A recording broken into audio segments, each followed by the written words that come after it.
핵심은 이제 도시에 대한 내용이야. 도시 중에서도 도시의 내부 구조에 대한 이야기를 해볼 거야. 오케이? 도시의 내부 구조. 도시의 내부 구조. 도시 다 똑같은 도시처럼 보이지만 시간이 흐름에 따라서 도시는 다양한 기능을 지닌 지역으로 분화된다, 나뉘어진다. 그래서 다시 역으로 이야기하자면 다 똑같은 도시처럼 보이지만 각각 서로 다른 기능을 맡고 있는 여러 지역으로 구성되는 됨을 우리가 살펴보면 알 수가 있어요. 오케이? 그 도시 내부 구조에 대해서 이야기를 해보고 다양한 기능을 지닌 여러 지역으로 나뉘어지는 현상을 뭐라고 할 거냐면 지역 분화라고 이야기합니다. 그래서 도시의 내부 구조는 뭐에 의해서 형성이 된다? 지역 분화에 의해서 형성이 된다는 걸 꼭 이해하셔야 됩니다. 무조건 시험 문제 나와. 별표다.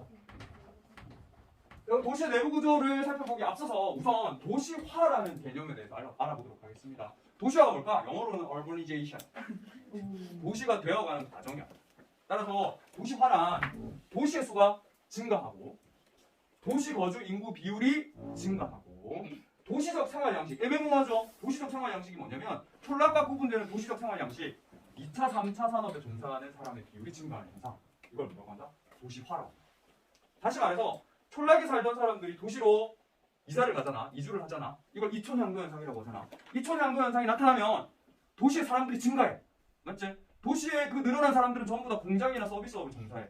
그래서 촌락에 사는 사람과 생활 패턴이 달라. 계속해서 사람들이 도시로 넘어오면 도시의 수가 증가해. 이전에 촌락이었던 곳도 계속해서 사람이 증가하니까 이제 도시로 성장하게 된단 말이야. 그걸 뭐라고 한다? 도시화. 근데 이 도시화는 세 가지 단계를 통해서 이루어져. 이게 뭐냐면 초기 단계, 가속화 단계, 종착 단계. S 라인으로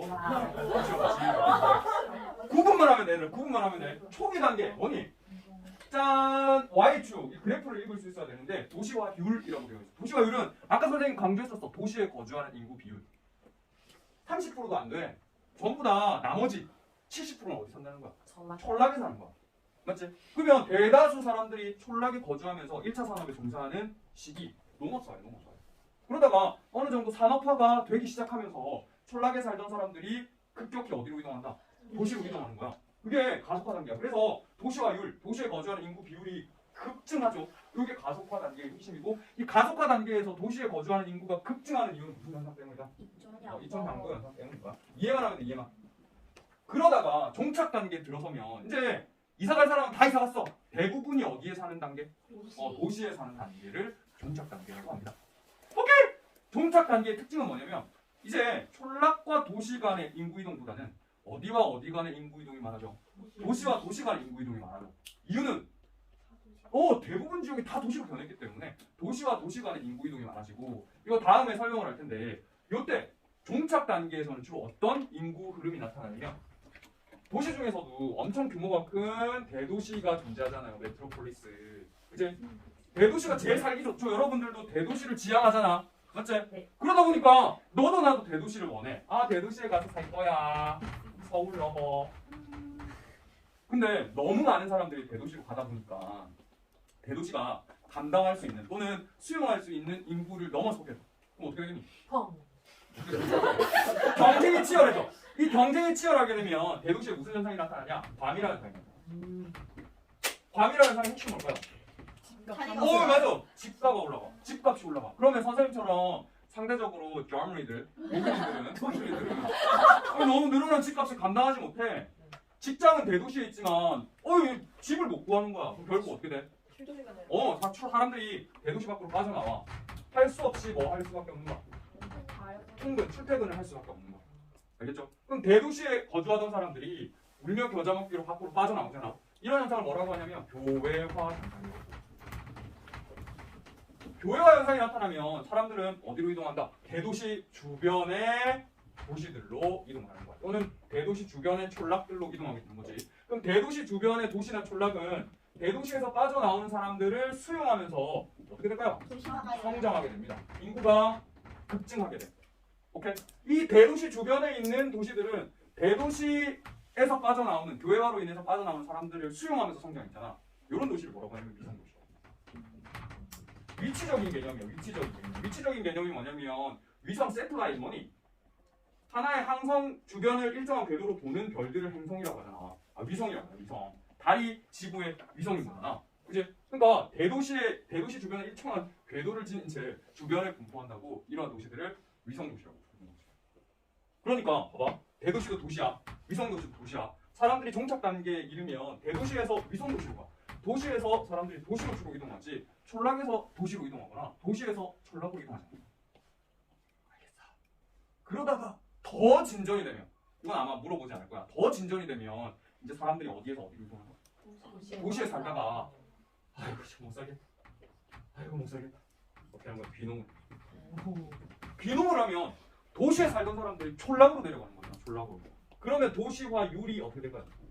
도시화율이 낮아지는 현상이 나타날 수도 있어. 우리나라에서는 아직 안 나타나. 나타날 수도 있어. 훨씬 더 선진국이 된다면 나타날 수도 있는 거지. 그런 현상을 역도시화라고 해. 도시화율이 이제 낮아지는 역도시화. 교회화 현상이 나타나면 도시화율은 변함이 없습니다. 왜? 뭐 도시에서 도시로 가니까 도시 다 내가 도시에 산단 말이야. 그지? 뭐 이해만 해주시면 되겠어요. 이거는 이제 도시화 내용만 이해하시면 됩니다. 넘어갈게요. 보기에서 그냥 용어에 대한 질문을 던지지 그걸 막 세부적으로 따지고 묻고 그러진 않아. 자, 이제 진짜로 도시의 내부가 어떻게 생겼는지 살펴보도록 하자는 거지. 얘들아, 도시의 내부 지역 분화 때문에 점점 분화된다고 했죠. 그럼 지역 분화가 뭔지 한번 살펴볼게요. 지역 분화가 뭘까요? 말 그대로 지역이 어떻게 되는 거야? 나뉘는 거야. 뭐에 따라 나뉘는 걸 지역 분화라고 할까요? 기능에 따라 여러 지역으로 도시 내부가 나뉘는 현상을 지역 분화라고 해. 지역 분화의 결과가 뭐라고요? 도시의 내부 구조. 그러니까 지역 분화와 도시 내부 구조의 관계를 잘 이해하세요. 특징! 지역 분화의 특징! 밑줄. 첫 번째, 소도시보다 대도시에서 지역 분화가 뚜렷하게 나타나. 지역 분화가 뚜렷하고 활발하게 나타난다는 것은 소도시보다 대도시가 도시 내부 구조가 훨씬 더 어떻다? 뚜렷하다는 거야.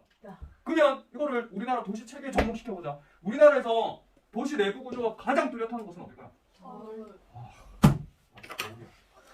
시험 문제 어디 나온다는 걸까요? 서울. 어디 나와? 아, 서울이 너무 많이 나와서 식상해. 어디 나올까? 부산.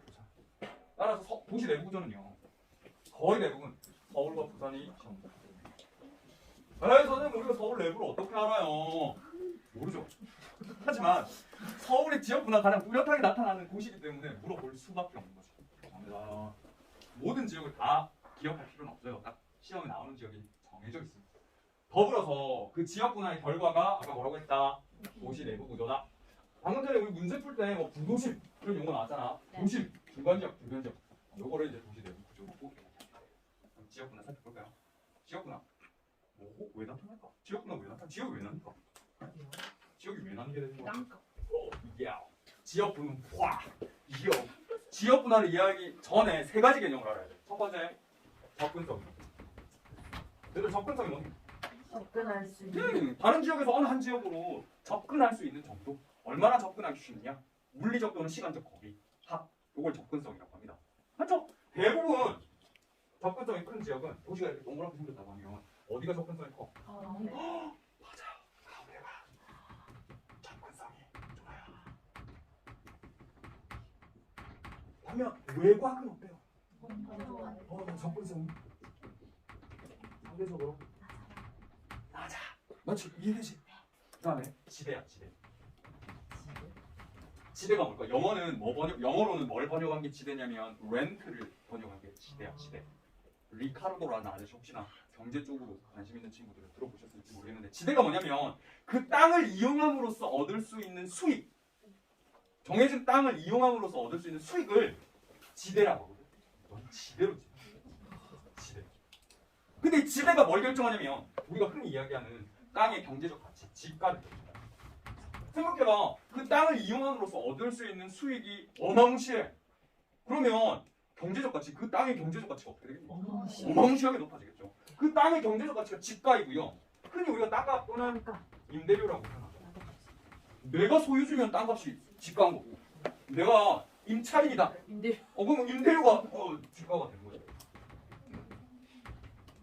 근데 지대와 지가는 구분할 필요가 없어. 왜? 지대와 지가는 무슨 관계이기 때문에? 기대관계. 그럼 생각해볼까? 접근성이라는 것도 연관지어볼까? 접근성이 좋은 땅, 사람들이 어떻게 될까요? 많이 돌아다녀요. 접근성이 좋으면 유동인구가 어떻게 된다? 많아요. 유동인구가 많아져. 유동인구가 많아지면 뭐 하나라도 더 많이 팔 수 있을 거 아니야. 뭐 하나라도 더 많이 팔 수 있으면 땅을 이용함으로써 얻을 수 있는 수익 훨씬 더 높아지겠죠. 맞죠? 지대가 높아지면 집가도 어떻게 될까요? 높아지게 됩니다. 결국은 이 접근성이 뭘 결정하는 거야? 지대와 집가를 결정하는 거야. 접근성이 높으면 지대, 집가가 비싸고요. 접근성이 낮으면 지대와 집가가 어떻게 될까요? 저렴해지는 거야. 이해돼? 더 유라 지역에 중심상가 있잖아. 난 중심상가를 왜 중심상가라고 부르는지 모르겠는데 중심상가 있잖아. 그 내가 항상 애들한테 물어보거든. 중심상가 어디야? 어느 상가인지 말을 못해. 그러니까 저기. 먼저 그래. 아니 저 장유 지역은 확실히 정해져 있어. 포화 상가가 지네요. 포화 상가. 진짜 가보니까 포화 상가가 있어. 여기는 중심 상가라는 상가가 없어. 그러니까 처음에 유라에 왔을 때 저는 중심 상가 다녀온 게 어느 바보 같은 놈이 상가 이름을 중심 상가. 그 상가는 이름이 없니? 그래서 잘 모르겠어요. 저기를 다 중심 상가라고. 코어상은 코어 상가가 있다니까. 코어. 핵심. 거기서 핵심 상관이 그러고. 아, 핵심 상관 핵심 상관. 코어 상가 있어. 나 뭐 이야기하려다가. 그래. 다시 이제 지역분화 이야기한다. 지역분화 이야기한다. 요 그림을 가지고 지역분화 이야기한다. 지역분화. 얘들아 도시의 중심부가 주로 접근성이 높다고 했잖아. 접근성이 높으면 지대와 집가가 어떨까요? 오, 집가가 비싸. 반면 도시의 변두리 지역은 접근성이 낮아. 그러면 지대와 집가가 어떨까? 낮아. 근데 도시에는 여러 기능들이 있다. 도시 내 기능. 선생님 도시의 기능이 얼마나 많은데 이걸 어떻게 우리가 다 열거하고 나열하나요? 시험 문제 나오는 기능이 딱 정해져 있어. 첫 번째, 업무 관리. 얘들 업무 관리 기능이 뭐 같아? 업무 관리 기능. 회사. 회사의 본사나 아니면 회사의 지사나 사무실 아니면 금융기관이나 아니면 행정기관 이런 것들을 업무를 처리하고 관리하는 기능이다. 그래서 업무 관리 기능이라고 해. 시험 문제 많이 나오는 사례 예시는 금융기관이야. 그리고 또 시험 문제 자주 물어보는 사례가 또 있어. 생산자 서비스. 생산자 서비스는 처음 들어보죠. 네. 얘들아 서비스업에 대한 이야기 선생님이 지난 시간에 언급했었다. 서비스업. 마음이 이상하네. 서비스업. 서비스업은 서비스를 소비하는 주체에 따라서 소비 주체에 따라서 생산자 서비스업이랑 소비자 서비스업. 선생님 소비자업에 대해서도 우리가 알아야 돼요. 알아야 돼요. 왜냐면 생산자 서비스업이 주로 위치하는 곳이랑 소비자 서비스업이 주로 위치하는 곳이 달라. 분포가 달라서 언급이 되는 거야. 생산자 서비스업은 누구를 대상으로 서비스를 제공해 줄 때?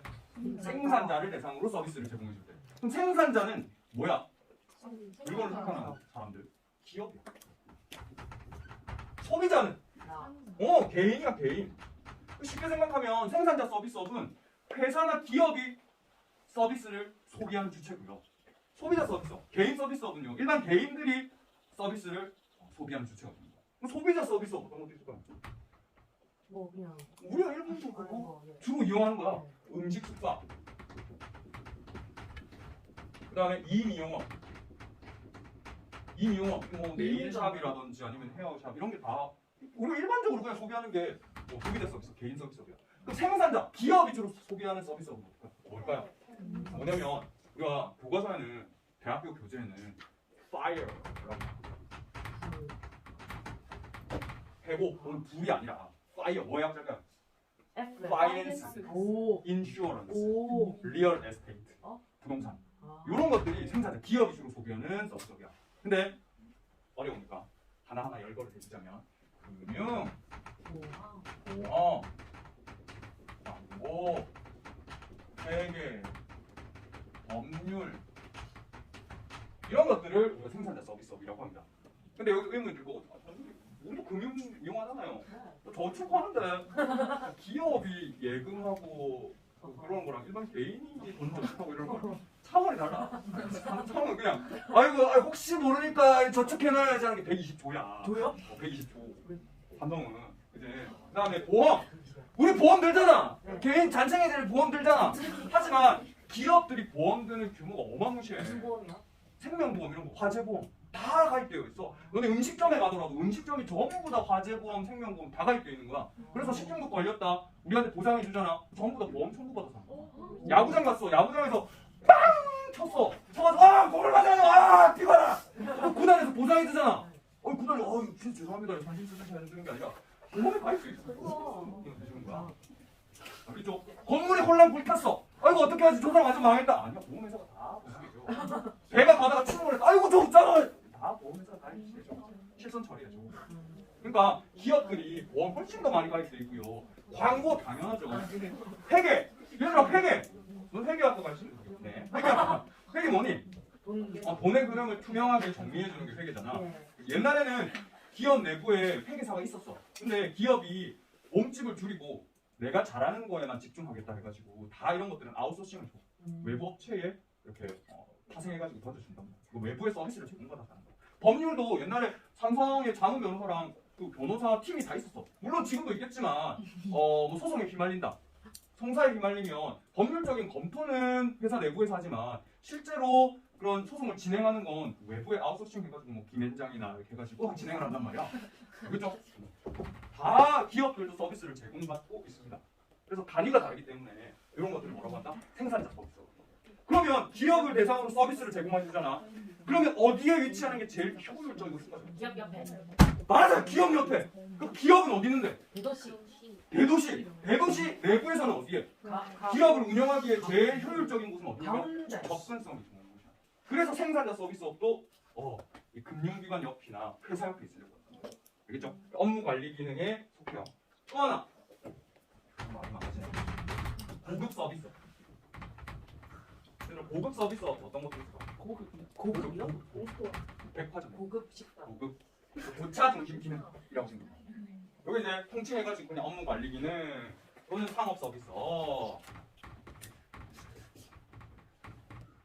상업 서비스는 이렇게 얘기한다. 이거 안 되네. 이건 필리 다 했지. 네? 구분할게. 여기 뭐 썼었지? 생산 서비스. 채널을 올릴 건데 이거 누르면 안 되는데. 이거 날려버릴래? 그럼 내용이 나가잖아. 이런 것들 상업 서비스. 또 하나 더, 두 개 더 있어, 두 개 더. 교육내, 그러니까 도시내 기능 중에 하나가 또 교육기능이 있어, 교육기능. 교육기능 뭐니? 학교. 학교인데 주로 초등학교가 많이 나와. 우리 쪽달리면 안 되나? 안 돼요. 좀 이따 5분만 더 쉴게. 그 교육기능 말고 또 뭐 있을까? 주거기능 있어, 주거기능. 주거기능은 뭐야? 주택이나. 외울 수 있겠죠? 달달달달 외우는 거 아니야. 그다음 또 무슨 기능 있어? 공업기능. 결국 다 말하죠. 공업기능은 뭐? 공장. 근데 얘네들이 돈벌이가 다 달라. 돈벌이가. 즉 돈벌이가 다 다르다는 말은 무슨 말이냐면 이 집가와 지배를 지불할 수 있는 능력이 다 달라. 맞지? 집가와 지배를 지불할 수 있는 능력이 다릅니다. 5분만 더 해볼게. 업무 관리 기능. 얘들 지배 지불 능력이 높을까요? 지배를 지불할 수 있는 능력 높아요. 왜냐면 금융기관 돈 많이 벌잖아. 행정기관은 행정기관이 돈을 많이 버나요라고 의문을 던질 텐데 행정기관은 목적이 효율적인 서비스 제공이잖아. 행정 서비스 제공. 그래서 그 비싼 임대료를 감수하고서라도 어디에 있으려고 해? 접근성이 좋은 곳에 있으려고 해. 그래서 흔히 지배 지불 능력이 높다고 합니다. 상업 서비스 이거는 돈 많이 벌잖아. 돈 많이 벌니까 당연히 지배 지불 능력이 어떻다? 높아. 교육기능은 너네 학교가 돈을 버니? 지배 지불 능력 낮습니다. 지배를 지불할 수 있는 능력이 낮아요. 주거기능 너네 그런 표현 들어봤죠? 집은 돈을 그냥 깔고 있는 거야. 투자를 해서 돈을 버는 게 아니라 계속해서 돈이 이제 순환을 하지 못하고 딱 묶여 있는 거란 말이야. 그렇죠? 지금 여러분들 살고 있는 집이 이제 자가라면 부모님들이 그냥 뭐 3억이다. 그러면 3억에 턱 묶여 있는 거야. 어디 가지 않고. 돈의 가치가 막 높아져가지고 집값이 오를 수는 있지만 어쨌든 그걸 처분할 수가 없잖아. 묶여 있는 거야. 지배 지불 능력이 낮습니다. 그럼 생각해봐. 굳이 비싼 땅에 살 필요가 있어? 나는 뭐 의도가 있어가지고 비싼 땅에 살 거야 라고 하면 뭐 말릴 수는 없지만 굳이 비싼 땅에 살 필요 없어. 평당 1억에 살 필요 없잖아. 맞죠? 그 다음에 공업기능. 공장 선생님 돈 많이 벌잖아요 라고 이야기할 수 있지만 공장은 얘들아 생산 기능이잖아. 생산 기능. 너네가 기업을 경영한다고 생각해봐. 공장에서 물건 제품을 생산하잖아. 그러면 공장이 있는 지역의 땅값이 비싸면 전부 그 비용이 뭐가 되는 거야? 아이고. 생산비가 되는 거야. 그럼 물건의 가격이 높아져. 높아지게 되겠죠. 맞죠? 물건의 가격을 계속 높일 수 없어. 무한정 높일 수 없어. 그러면 수요가 이루어지지 않기 때문에. 그지? 그러면 적절하게 돈을 높였다. 결국은 나의 뭐가 줄어드는 격이야? 이윤이 줄어드는 거란 말이야. 그럼 굳이 공장도 금싸라기 땅에 있을 필요가 없어. 없어. 지배지불 능력이 낮아. 그리고 심지어 공장은 규모가 크잖아. 그래서 금싸라기 땅에 입지하게 되면 엄청나게 많은 돈이 투자되기 때문에 공업 기능도 지배지불 능력이 낮다라고 이야기합니다. 1분만 더 이야기할게. 그럼 이 기능들이 있는데 접근성이 높은 지역에는 누가 들어갈 수 있어? 맞아. 지배지불 능력이 높은 업무 관리 기능이나 그다음에 상업 서비스 기능이 접근성이 좋은 지역으로 몰려들려고 할 거야.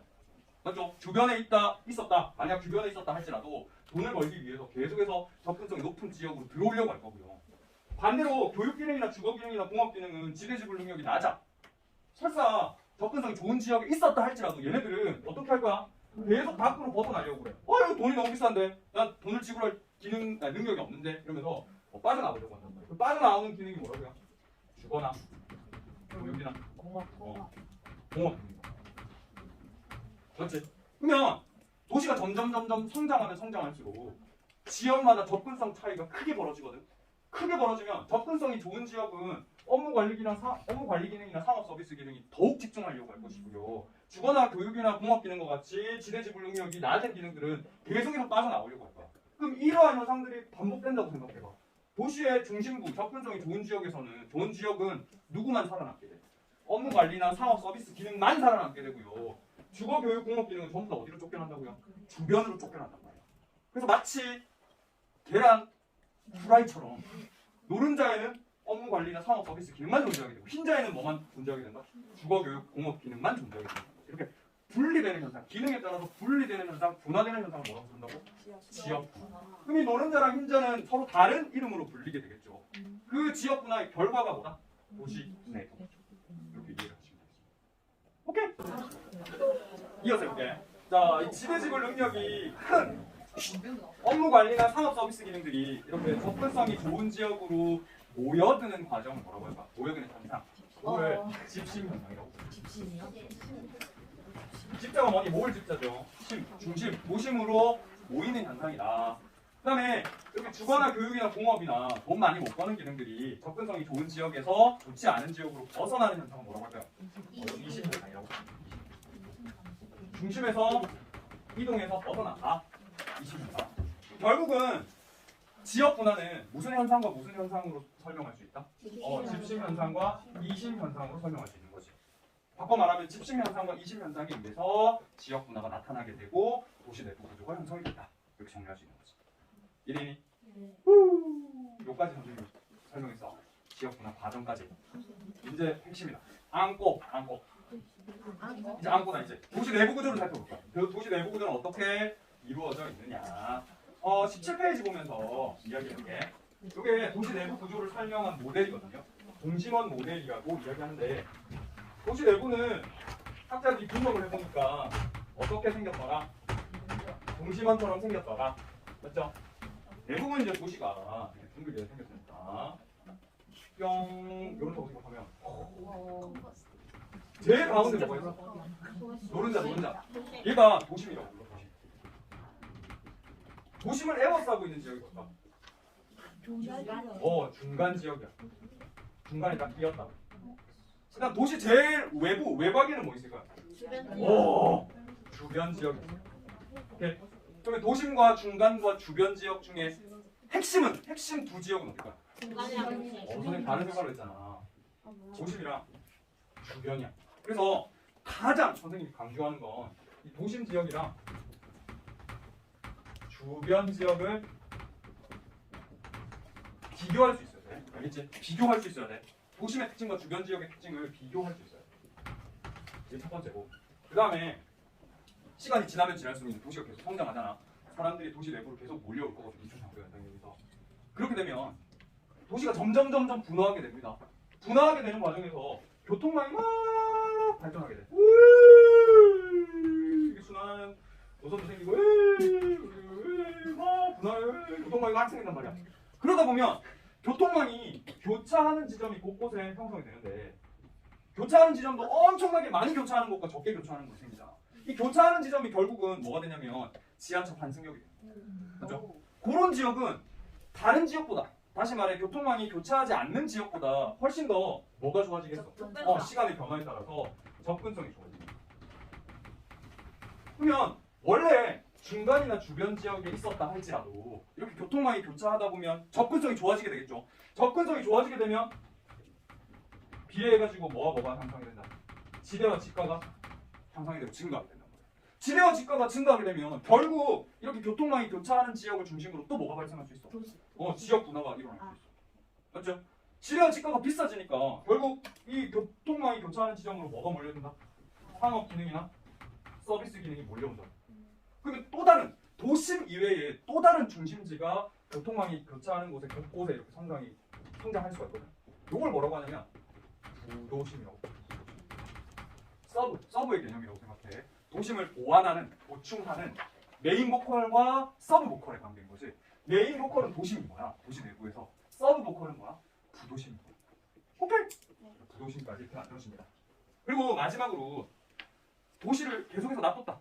아무런 조치 없이 놔뒀다. 그러면 도시는 주변의 촌락보다 사람이 살기가 어떻다? 좋아요. 이 좋다는 거의 가치가 사람마다 다를 수 있겠지만 일단 일자리가 많고 또 임금 수준이 높잖아. 너도 나도 도시로 몰려들려고 할 거란 말이야. 그럼 도시는 가만히 두면 계속해서 팽창을 할 거잖아. 계속 팽창을 하니까 너 계속 더 이상 팽창하지 마 하면서 이 도시 외곽에 녹지대로 구성된 뭘 설치를 한다? 울타리를 설치한다. 너희 울타리 밖으로 벗어나지 마 해가지고 울타리를 설치한단 말이야. 더 이상 개발하지 못하도록. 요걸 뭐라고 불러?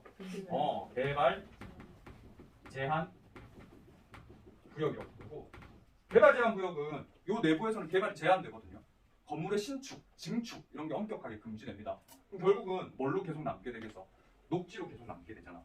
맞죠? 도시 외부에 녹지 울타리가 짠 존재하게 되잖아. 그래서 이걸 뭐라고 불러? 그린벨트라고 불러. 요게 도시의 내부 구조다. 오케이. 예스. 각각의 특징을 살펴보도록 하자. 도심부터. 오늘은 도심이랑 주변 지역, 선생님이 도심과 주변 지역을 비교할 수 있어야 된다고 했잖아. 도심과 주변 지역만 먼저 비교해보고 마무리 짓도록 할게요. 도심입니다. 도시 어디에 위치한다고요? 중심부에 위치해. 접근성 지대지가가 어떻다? 가장 높고 최고야. 맞지? 그러다 보면 땅은 한정되어 있는데, 제한되어 있는데 땅값이 겁나 비싸. 이거를 최대한 효율적으로 이용하기 위해서는 어떻게 해야 돼? 건물의 높이를 높여야 되잖아. 그래서 도심은 건물의 고층화가 올려야 되는 거지. 건물의 고층화가 뚜렷합니다. 오케이? 지략적 효율적으로 이용하기 위해서. 그 다음에 방금 전에 설명했던 집신현상으로 높은 지대를 지불할 수 있는 기능들만 존재하게 돼. 이게 뭐야? 업무관리 기능과 상업서비스 기능. 그렇죠? 그런데 이 업무관리 기능과 상업서비스 기능이 결국은 둘이 묶으면 뭐겠니? 사람들을 고용하는 고용 기능이야. 소위 말해 뭐야? 일자리야. 그럼 도시 내부에서 고용 기능 일자리는 어디에 모여 있다고? 도심에 모여 있단 말이야. 아침에 출근 시간 되면 사람들이 어디로 전부 다 향하게 된다? 도심으로 향하게 돼요. 그럼 도심 지역은 너도 나도 주변에서 계속 차가 몰려드니까 뭐가 발생한다고? 교통체증, 교통분자이 발생합니다. 그렇지? 이해됐어요? 자, 그리고요. 3번 요 이해해야 되는데, 도심은 인구 공동화 현상이 발생해요. 얘들 인구 공동화 현상이 뭘까? 그 낮에는 사람이 많은데 맞아. 인구가 텅 비는 현상이야. 인구가 텅 비는 현상. 언제? 밤에. 그럼 왜 밤에 인구가 텅 비어? 낮에는 일하는 사람이 많아가지고 북적북적 거려요. 근데 밤에는 이 도심에 주거 기능이 없기 때문에 사람이 산다 안 산다? 안 살아. 다 빠져나오고 나니까 텅 비게 되는 거죠. 그래서 영어로는 인구 공동화 현상을 뭐라고 하냐면, 너네 도너츠가 어떻게 생겼니? 동그랗게 이렇게 생겼잖아. 도넛이랑 그래서 도넛 현상이라고 불러. 인구가 도넛처럼 주변에 왔을 거야. 도넛 현상이라고 불러. 자, 그러면 인구 공동화 현상이 발생한 원인 이번에 1학년 시험에 전형 냈었는데 뭐 때문에? 원래 주거 기능이 있었는데 주거 기능이 어떻게 된다? 무슨 현상에 따라서? 이심 현상에 따라서 전부 다 밖으로 빠져나갔기 때문에 도심 내부는 사람이 살지 않고 텅 비게 되는 거죠. 그지? 그래서 주거 기능 이심 현상으로 인구 공동화 현상이 발생. 마지막 도심의 마지막. 도심은 얘들아. 도심은 낮에 사람이 많다고 했잖아. 맞죠? 밤에는 사람이 없다고 했잖아. 낮에 얼마나 사람이 많고 밤에 얼마나 사람이 적은지 이거를 수치화해서 살펴볼 수 있거든. 그 수치화한 걸 뭐라고 부르냐면 주간 인구 지수라고. 주간 인구 지수. 주간 인구 지수. 이거 진짜 중요하다. 주간 인구 지수를 논하기 이전에 도시 내부의 인구를 크게 둘로 구분해 볼게. 도시 내부의 인구. 첫 번째 주간 인구를. 이거는 언제 동안의 인구다? 낮 시간, 데이타임, 맞지? 주간에 사람들이 돌아다녀. 그래서 비슷한 말, 유동인구. 그럼 주간 인구의 상대되는 말은 뭘까요? 밤에. 야간 인구야. 근데 야간 인구, 밤에 전부 다 어디 가요? 사는 집으로 가잖아. 사는 집으로 간다고 해서 같은 의미로 상주인구라고. 상주인구가 뭘까? 항상 주거하는 곳에 있고 밤에 집에 들어가니까 상주인. 이해돼? 야간에 사는 곳으로 간다 해서 상주인. 이 네 개의 단어 중에서 뭘 제일 많이 쓸까요? 각각 주간 인구 많이 씁니다. 유동 인구보다 주간 인구를 훨씬 더 많이 써요. 야간 인구, 상주 인구 같은 표현이지만 뭘 더 많이 쓴다? 상주 인구를 훨씬 더 많이 씁니다. 그러면 한 지역이 있어. A 지역이라고 가정을 해볼게요. A 지역에 주간 인구가 많은지 상주 인구가 많은지 이걸 수치화해서 표현하기보다 주간 인구 지수. 정확히 이야기하자면 주간에 인구가 얼마나 많은지 언제보다 밤보다 얼마나 많은지를 수치화해서 표현하는 게 주간 인구 지수. 또한 공식이 있어요. 뭐분의 뭐? 상주 인구분의 주간 인구 곱하기 뭐? 100. 얘들아 주간 인구 지수의 기준이 얼마야? 주간 인구 지수는 기준을 중심으로 판단합니다. 주간 인구의 기준은 100이야. 왜? 상주 인구분의 주간 인구가 곱하기 100한 게 100이라는 말은 상주 인구랑 주간 인구가 같으면 100이라는 거잖아. 맞죠? 100보다 만약에 주간 인구 지수가 크다. 그러면 주간 인구가 많다는 거야? 상주 인구가 많다는 거야? 주간 인구. 낮에 사람이 더 많아. 밤보다. 밤에 100보다 작다. 그럼 어때요? 주간에 사람이 많은 거야? 밤에? 야간에 사람이 많은 거야? 야간에 사람이 많은 거야. 맞지? 그럼 도심! 낮에 많아? 밤에 많아? 밤에는 다 빠져나가. 낮에는 다 기어 들어와. 왜? 일해야 되니까. 맞아. 고용 기능이 주로 도심에 위치해 있거든. 낮에는 북적북적 사람이 많은데 밤에는 다 빠져나간다. 주간 인구 지수가 어떻게 된다? 100보다 훨씬 더 크게 나타나. 그래서 서울의 도심 지역은요. 주간 인구 지수가 300, 400 정도 돼요. 300, 400 정도면 뭐라는 거야? 맞아. 그렇게 이해해야 돼. 3, 4배. 밤보다 낮이 3, 4배 정도가 더 많다. 이해를 해야 돼. 그러면 사람이 주로 사는 외곽 지역, 우리 여기서는 주변 지역이라고 표현했죠. 주변 지역은 주간 인구 지수가 높을까 낮을까? 100%. 낮아요. 낮아. 이유는? 다 일하러. 맞아. 낮에는 사람들이 일하러 어디로 떠난다고? 도심으로. 도심으로 빠져나가. 그러니까 낮에는 밤의 인구보다 낮의 인구가 적은 거지. 100보다 낮게 나타. 주로 한 90, 80 정도. 그렇죠? 그게 도심과 주변 지역을 구별할 수 있는 상당히 중요한 지표가. 오케이. 자, 그래서 도심에 대한 특징 우리가 비교해봤네요. 이제 얼마 안 남았다. 도심, 주변 지역 볼게요. 도시 외곽에 위치합니다. 주변부에 위치하고요. 접근성이 좋다, 나쁘다? 나빠요. 불량해요. 그러다 보니까 지대나 집가가 비싸다, 저렴하다? 저렴하다, 싸다. 그러니 지대 지불 능력이 없는 주거 기능이나 학교나 공장이 도심에서부터 빠져나와가지고 외곽에 입지하게 되는 거죠. 맞죠? 그래서 외곽은 흰자는요, 주거 기능이나 교육 기능이나 공업 기능들이 주로 존재합니다. 오케이. 자, 그리고 현재도 도시 개발이 어떻게 되고 있다? 진행 중이야. 도시가 있으면 김해도 마찬가지야. 김해가 이렇게 있으면 외곽으로 가면 갈수록 농촌 경관이 나타나잖아. 아직 개발이 덜 된 경관이 나타나잖아. 그리고 그 지역은 현재도 계속해서 뭐가 진행 중이야? 개발이 진행 중이야. 아파트가 계속 들어서고 있어. 대표적인 곳이 김해 주촌이 있는데 원래 다 논밭이었잖아. 변두리였다고요. 다 그 돼지 축사 있었던 곳이란 말이야. 근데 이제 없어지고 점점 뭐가 들어서고 있어? 아파트가 들어서고 있어. 도시화가 진행 중이야. 창원도 예를 들자면 창원도 외곽 지역이 어디니? 좀 산 쪽이랑 이런 데란 말이야. 물론 북면도 마찬가지지. 이 외곽 지역이 원래 논밭이었는데 조금씩 아파트들이 들어서고 있어. 선생님이 여러분들만 할 때는 너네 대방동이랑 성주동 뭐 들어봤죠? 거기에 집이 들어설 거라고는 상상을 하지 못했어. 다 논밭이고 그냥 산이었어. 진짜로. 근데 지금 계속 들어서고 있잖아요.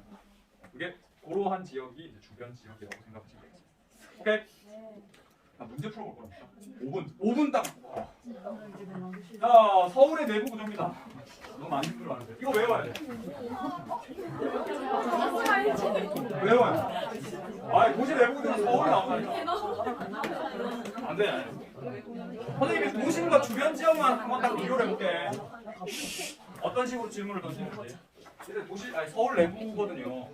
여러 구가 나와 있어요. 그럼 서울에서 도심은 어디가? 종로구와 중구. 요 두 지역이 뭐다? 도심이야. 도심. 알겠죠? 종로구랑 중구 중에서는 엄밀히 말하면 중구가 도심입니다. 중구에 뭐 있어? 중구에 광화문은 종로구에. 좀 내려오면 얘들 우리 그 세종문화회관 갔었잖아. 그 중거예요? 세종문화회관 조금 내려오면 서울시청이랑 로타리 있고 진짜 5만 대만 기업의 본사들이 모여있거든요. 거기 중구야. 근데 선생님은 우리 반에 윤진이 때문에 중구에서 지하철 내려서 종로까지 걸어갔어. 그날 나는 2만 보를 갔어. 진짜 발바닥 열이 나고. 지갑을 인생 내 것에 놔두고 왔다는 거. 지갑을 찾으러 가야 돼. 그 다음에 주변 지역은 어딜까? 주변 지역. 말고 이거 완전 주변 지역이죠. 지금 변두리 어딨니? 시험 문제 자주 나오는 지역. 도봉, 노원 많이 나와. 강동 딱 봐도 변두리죠. 많이 나와. 금천, 구로, 강서 많이 나와. 변두리야. 여기가 어디라고? 주변 지역이라고. 그러면 밑에 한번 볼게. 상주 인구거든. 그 지역에 사는 사람이야. 사는 사람. 방금 전에 살펴봤던 개념. 중구, 종로구 사람이 안 살아. 무슨 현상이 나타난다는 거야? 인구 공동화 현상이 나타난다는 거야. 주변에 여기가 어디였지? 노원구였어. 그 다음에 이게 서강송이거든. 강남구, 송파구. 얘네는 다음 시간에 이야기할 거야. 강동구 좀 진하죠? 강서구 요즘에 뜨고 있는 주변 지역입니다.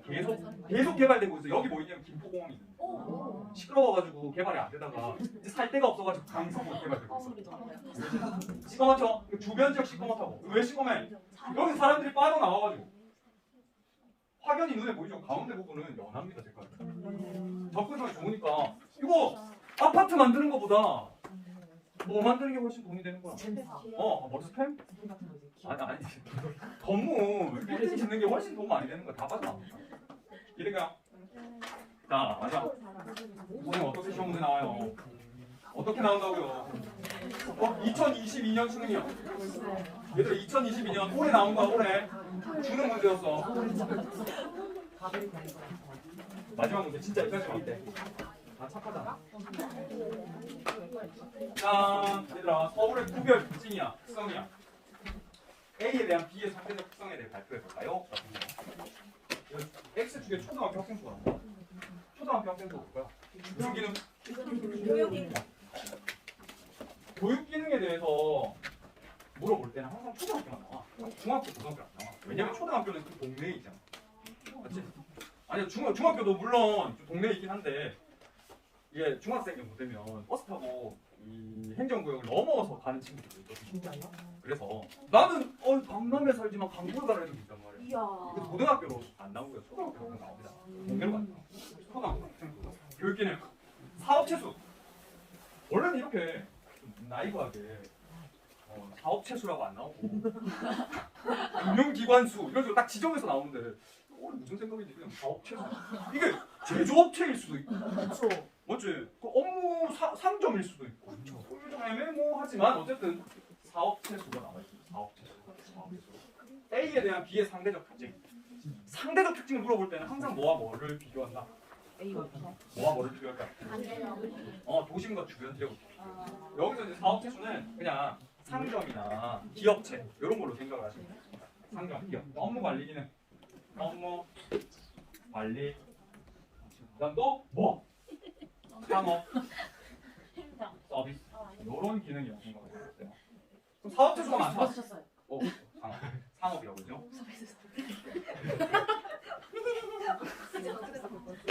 그럼 A 지역 봐봐. A 지역은 사업 재수가 엄청 많은데 초등학교가 없어. 교육 기능이 없어. 사람이 안 산다는 거야. A가 어디야? 도시. 맞아, 도시.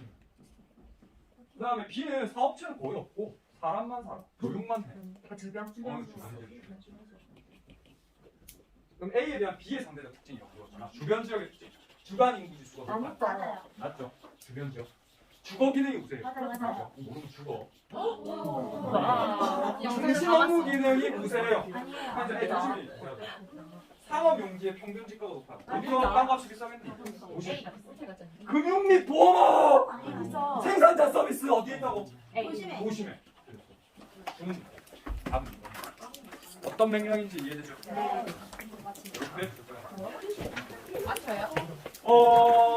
맞춰야겠네요. 마음이 급하죠? 주말 잘 보내렴.